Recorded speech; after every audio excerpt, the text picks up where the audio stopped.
आज का हमारा लेक्चर है द नॉर्मल फ्लोरा। अब क्या कहते हैं, the normal flora is a population of micro organism that infect the body without causing diseases. अब क्या कहता है कि ऐसे माइक्रो ऑर्गेनिज्म की पॉपुलेशन जो इंडिविजुअल के अंदर प्रेजेंट होती है लेकिन वो हार्मफुल नहीं होते।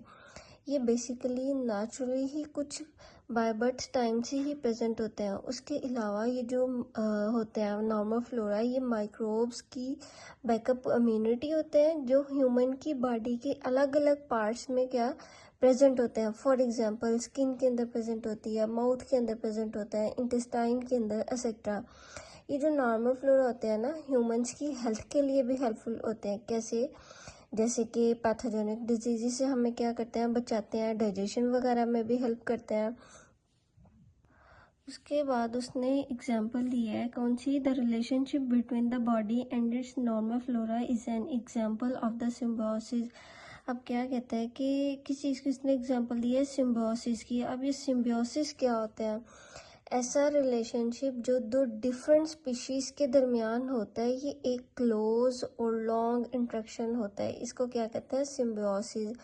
अब जो इन दोनों के दरमियान रिलेशनशिप होता है ना, उसको हम क्या कहते हैं, सिम्बायोटिक रिलेशनशिप। अब ये जो सिम्बायोटिक रिलेशनशिप होता है ना, ये तीन तरह के होते हैं। कौन कौन से होते हैं? म्यूचुअलिज्म होता है, कमेंसलिज्म होता है, और एक होता है पैरासिटिज्म। अब एक यहाँ पे बना हुआ पैराग्राफ, हम उससे देखते हैं ये क्या होते हैं। अब सबसे पहला रिलेशनशिप हमारे पास क्या आता है, कमेंसलिज्म। अब कमेंसलिज्म क्या होता है?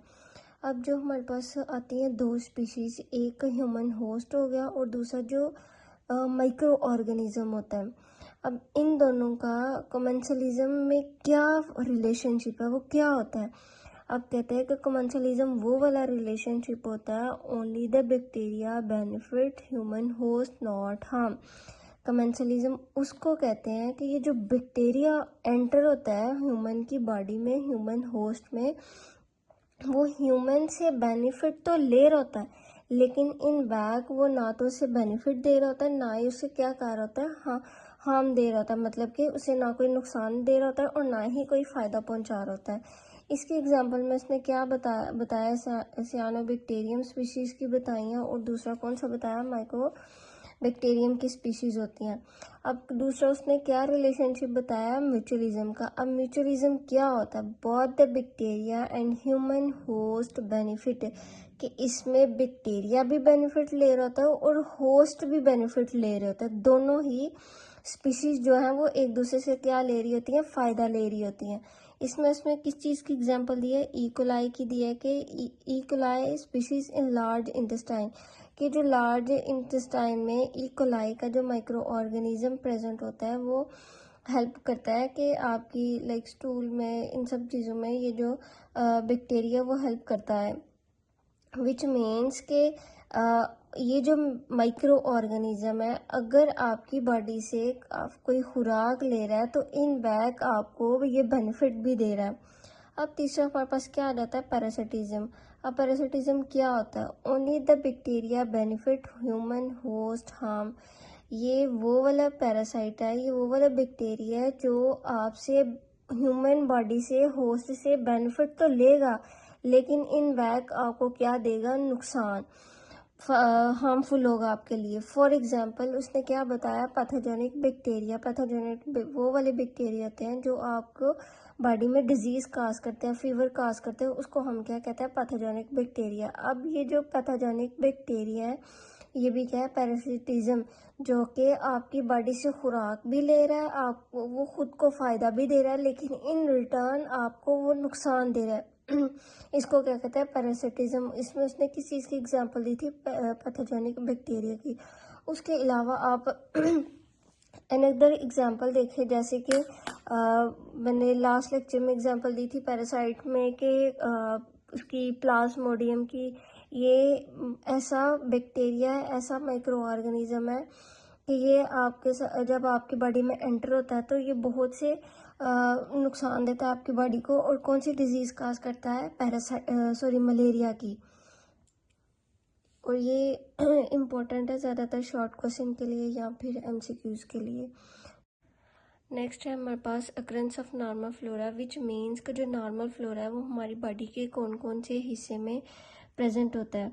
स्किन में प्रेजेंट होता है, ओरल कैविटी में, थर्ड है रिस्पायरेटरी ट्रैक में, स्मॉल एंड लार्ज इंटेस्टाइन में, वजाइना में।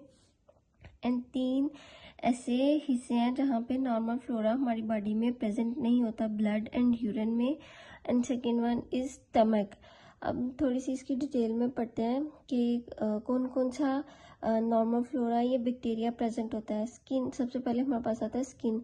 Skin, on the skin for instance there are various form of viruses, fungi and bacteria, particularly staphylococci and propionibacterium bacterium acnes। अब skin किसे कहते हैं कि जो लार्जेस्ट ऑर्गन बॉडी पार्ट है किसी भी लिविंग ऑर्गेनिज्म का, उसको हम क्या कहते हैं, स्किन। अब स्किन के ऊपर various form of bacteria present होते हैं, फंजाई प्रेजेंट होते हैं और क्या प्रेजेंट होते हैं, वायरसेस। अब पर्टिकुलरली खास तौर पर कौन से प्रेजेंट होते हैं, स्टेफिलोकोकाई एंड प्रोपेनियम बैक्टीरियम एक्नीज।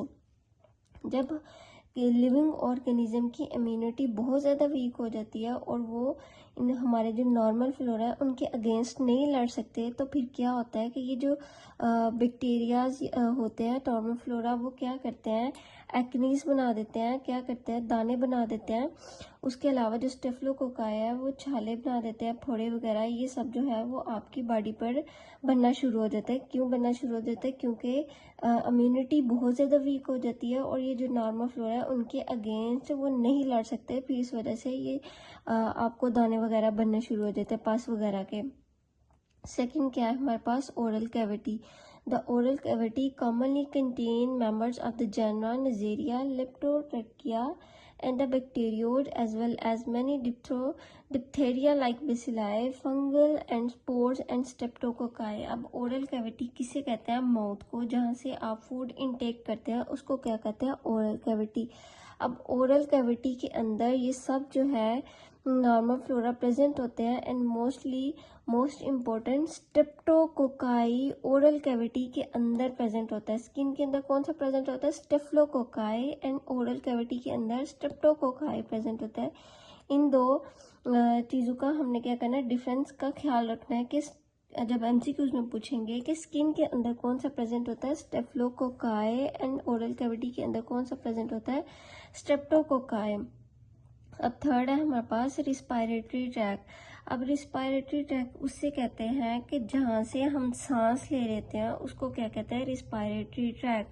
अब एक अपर रिस्पायरेटरी ट्रैक होता है, एक लोअर रिस्पायरेटरी ट्रैक होता है। जो जहाँ से हम नोज से सांस ले रहे होते हैं उसको हम क्या कहते हैं, अपर रिस्पायरेटरी ट्रैक। और जो लंग तक जाती है हमारी सांस उसको हम क्या कहते हैं, लोअर रिस्पायरेटरी ट्रैक। अब the upper respiratory tract is the site of all these organisms as well as pneumococci and species of Haemophilus and Mycoplasmia। अब कहता है कि जो अपर रिस्पायरेटरी ट्रैक के अंदर, चेस्ट के अंदर जब कोई इन्फेक्शन हो जाता है तो ये जो निमोकोकाई नॉर्मल फ्लोरा होता है वो क्या करता है, निमोनिया काज कर देता है। कौन सी स्पीशी के अंदर, Haemophilus and mycoplasma. These organisms may cause respiratory diseases if the body defense is compromised। Compromised means कमज़ोर पड़ जाना, which means जब आपकी बॉडी compromised हो जाती है, कमज़ोर हो जाती है कि वो अपने डिफेंस के, अपनी बॉडी डिफेंस के अगेंस्ट वो नहीं लड़ सकती, तो फिर क्या हो जाता है कि आपकी बॉडी के अंदर निमोनिया काज हो जाता है। इस वजह से, क्योंकि इम्यूनिटी बहुत ज़्यादा वीक हो जाती है, इस वजह से आपकी रिस्पायरेटरी ट्रैक के अंदर इन्फेक्शन काज हो जाता है। And fourth one is small and large intestine.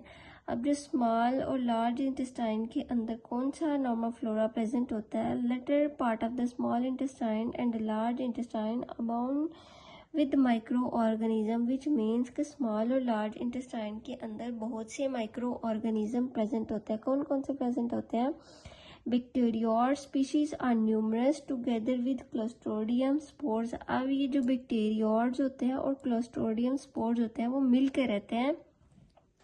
Various streptococci present होते हैं, बहुत ज़्यादा क्या प्रेजेंट होता है, streptococci, and a number of gram negative rods including species of enterobacter क्या बेसिलर, प्रोटियस एंड सुडोमोनास। अब ग्राम नेगेटिव रॉड्स कौन से होते हैं? जो रॉड लाइक शेप होते हैं उसको हम क्या कहते हैं? ग्राम नेगेटिव रॉड्स।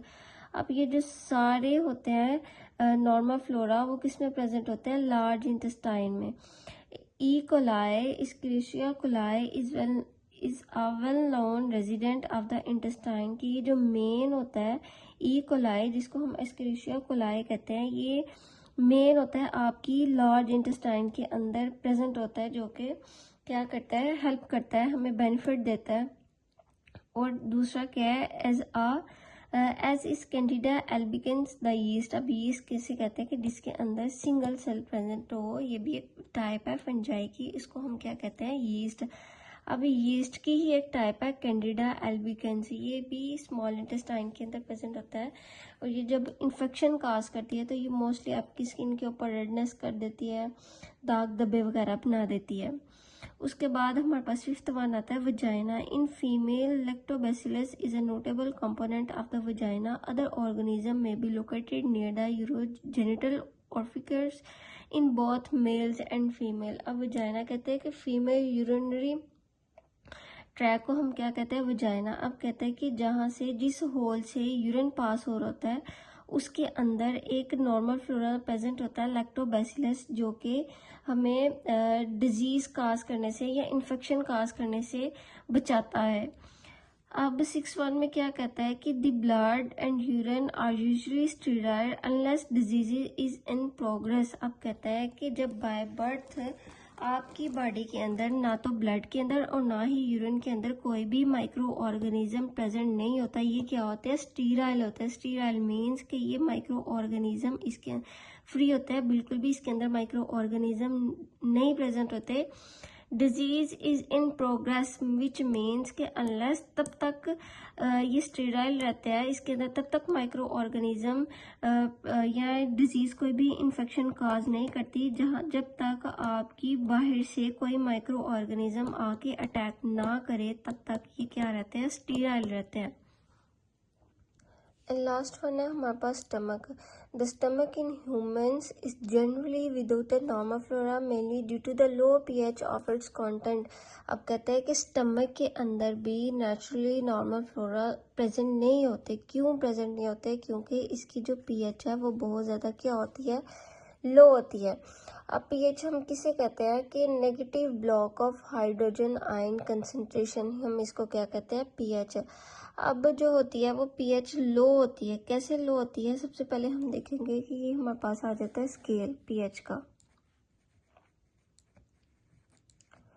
अब पीएच का स्केल जो होती है वो 0 से लेके कितनी होती है? 4, 5, 6, 7, 8, 9, 10, 11, 12, 13 एंड 14। ये जो स्केल होता है वो 0 से लेके 14 तक होता है। अब ये जो मिड में आता है 7 तक, ये होता है न्यूट्रल, और ये होता है basic, and this one is acidic. अब ये जो स्टार्टिंग होता है वो 0 से लेके 3 तक होता है, वो स्ट्रॉन्ग एसिडिक होता है। वो जो इसकी वैल्यू आगे बढ़ती जाती है तो वो क्या होता जाता है? Weak acidic. अब ये जो 7 जो होता है वो हमारे पास आ जाता है न्यूट्रल। अब 8 से 10 तक क्या होता है? ये वीक बेसिक होता है, और जो इसकी वैल्यू आगे जाएगी वो होता जाएगा स्ट्रॉन्ग बेसिक। अब हमारे पास हमारी बॉडी में जितने भी ऑर्गन्स होते हैं एक्सेप्ट स्टमक, वो सारे कितने होते हैं? न्यूट्रल होते हैं। उनकी 7 से 8 तक क्या होती है? पीएच होता है। मोस्टली 7.3, 7.4, मतलब मिड, मतलब के इन दोनों के मिड में होगी, न्यूट्रल होगी, एक्सेप्ट स्टमक के। अब स्टमक की कितनी पीएच होती है? 1 से लेके 3 तक, जो कि स्ट्रॉन्ग क्या होती है? एसिडिक होती है। इसके अलावा स्ट्रॉन्ग एसिडिक क्यों होती है? क्योंकि इसके अंदर क्या प्रेजेंट होता है? HCl प्रेजेंट होता है, जो कि इस स्टमक के अंदर प्रेजेंट होता है, जिसकी वजह से क्या होता है? इसकी पीएच जो है वो स्ट्रॉन्ग एसिडिक होती है। इसलिए इस स्टमक के अंदर भी नेचुरली जो है वो नॉर्मल फ्लोरा प्रेजेंट नहीं होते, क्योंकि वो इसके अंदर एग्जिस्ट ही नहीं कर सकते। Due to the low pH of its content. तो ये था हमारा आज का लेक्चर।